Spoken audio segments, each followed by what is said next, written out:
Pupil size as a marker of intelligence. It has been said that the eyes are the window to the soul, but new research suggests that they may be a window to the brain as well. Our pupils respond to more than just the light. They indicate arousal, interest, or mental exhaustion. Pupil dilation is even used by the FBI to detect deception.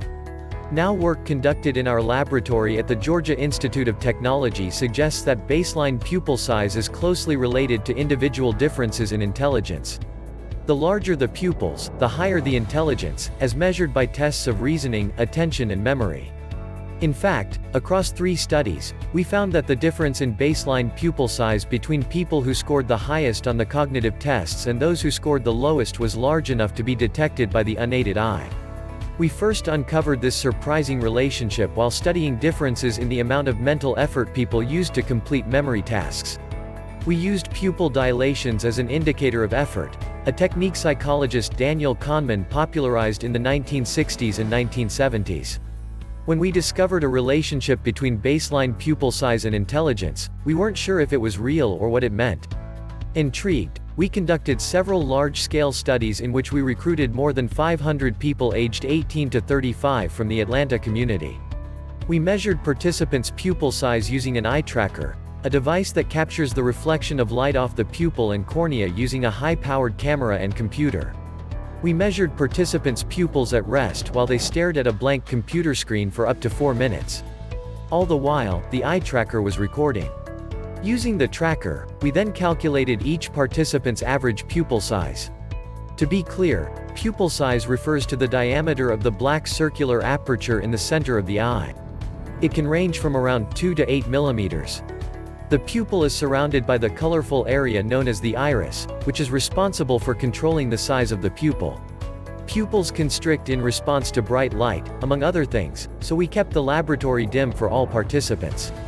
In the next part of the experiment, participants completed a series of cognitive tests designed to measure fluid intelligence, the capacity to reason through new problems, working memory capacity, the ability to remember information over a period of time, and attention control, the ability to focus attention amid distractions and interference. As one example of an attention control test, participants had to resist glancing toward a bold, flickering asterisk on one side of a computer screen and instead rapidly look in the opposite direction to identify a letter. The letter would disappear within moments, so even a brief eye movement toward the flickering asterisk could result in missing it. Humans are primed to react to objects passing through their peripheral vision. It's what once allowed us to spot a predator or prey, but this task required participants to redirect their focus from the flicking asterisk to the letter. We found that a larger baseline pupil size was correlated with greater fluid intelligence, attention control and, to a lesser degree, working memory capacity, indicating a fascinating relationship between the brain and eye. Interestingly, pupil size was negatively correlated with age.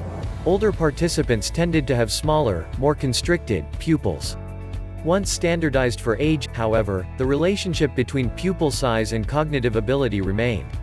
But why does pupil size correlate with intelligence? To answer this question, we need to understand what is going on in the brain.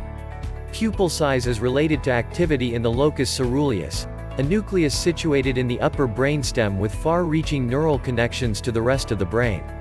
The locus ceruleus releases norepinephrine, which functions as both a neurotransmitter and hormone in the brain and body, and it regulates processes such as perception, attention, learning and memory.